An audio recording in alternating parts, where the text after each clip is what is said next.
Okay, let's rationalize some denominators. Okay, first of all, you're probably like, why is this even a thing? Okay, we're a little sensitive about our denominators in math. Okay, we're very protective of them. There's things that we don't like to be there. Zeros, hot button issue. We do not want those in our denominators. We kind of freak out about that. We also do not like radicals in our denominator. Why? Well, because a lot of times it's an irrational number, and we just don't want irrational numbers in our denominator. Like I said, denominators are very sensitive. Okay, so if you solve some problem and you end up with your answer as 3 over the square root of 2, you might be like, yes, I'm done, but not quite. Okay, we don't want a radical in our denominator. So how do we get rid of it? Okay, it's actually not that bad. Okay, what you're going to do is you are going to multiply by, you might think this is random, but it's not, the square root of 2 over the square root of 2. Oh my gosh, is that allowed? It is. Why? Because the square root of 2 over the square root of 2 is 1, right? Just any number over itself is equal to 1. So I'm really just multiplying by 1. 1 just looks a little bit different. Okay? Now, why did I do that?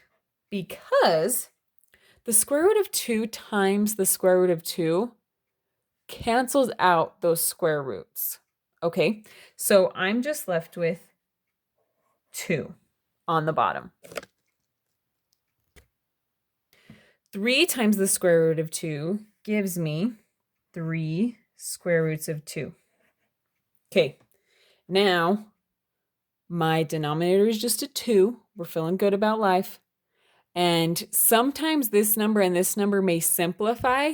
If so, you want to simplify it, but 3 and 2 don't simplify with each other. So that is your answer. So even though these two look different, if you plug this into your calculator and this into your calculator, they are the same answer. Okay, you'll get the same ugly decimal. So even though they look different, they are the same. We just don't want a radical in our denominator. That wasn't too bad, right? Okay, let's do 3 over the square root of 18.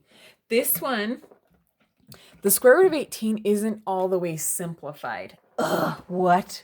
If you need a refresher on how to simplify radicals, I'm going to do it pretty quickly here. If you need a full video, guess what?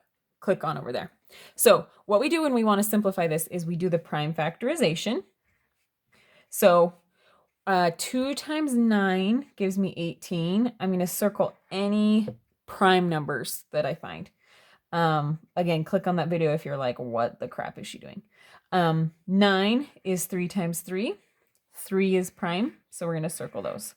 Any pairs I see, I'm going to pull those to the outside. So there's 2 3s, so I'm going to pull a 3 to the outside. And then there's still a 2 that we couldn't pull out. So 3 square roots of 2 is the same as 18.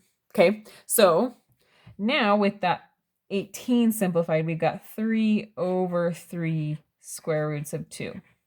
Oh, guess what? 3 over 3 is just 1, right? So those actually cancel each other out. So then you're like, oh, we don't have anything on the top? No, we have a 1. Remember, 3 over 3 is 1. So we have a 1 on the top. 1 over the square root of 2. Okay, we might want to think we're done, but remember, we don't like square roots on the bottom. Okay, so I'm going to multiply by the square root of 2 over the square root of 2.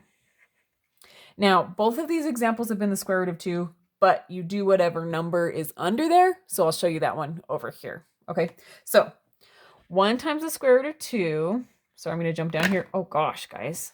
I totally just accidentally threw my marker. That was weird. All right, 1 times the square root of 2 is the square root of 2. The square root of 2 times the square root of 2, the square roots cancel, and I'm just left with 2. Okay, so my answer for that one is the square root of 2 over 2. Again, these look drastically different, right? But plug them into your calculator and you'll get the same ugly decimal. Okay, all right, let's do this last one where it's the square root of 5. Okay, the square root of 5, that's all the way simplified. I can't make it any smaller. So I just need to get that radical out of the denominator. Okay, so what do? I'm going to multiply by the square root of 5 this time, okay, over the square root of 5. Why can I do that? Because the square root of 5 or the square root of 5 is 1. So I'm changing what it looks like, but not its value, okay? 15 times the square root of 5 gives me 15 square roots of 5. Square root of 5 times the square root of 5. The square roots cancel, so I'm just left with 5. That's a lot of 5s. All right. I might want to be like, hallelujah, I'm done. But 15 and 5 can simplify, okay? Because 5 goes into 5 once, and 5 goes into 15 3 times. If you need a simplifying fractions reminder, like if that just gave you a total headache, I will link a video over there. All right, so 5 goes into 5 once, and 5 goes into 15 3 times. I've still got that square root of 5. Now, we don't have to keep it over a 1 because every number is over a 1 if it's not a fraction. So this just simplifies to 3 square roots of 5. All right. Look, isn't that prettier than that? Again, they look very different, but they're actually the same if you plug them into your calculator. Okay, hopefully that made sense. Go check out any of these other videos you might need to, and go to bed and have dreams of math that are nightmares.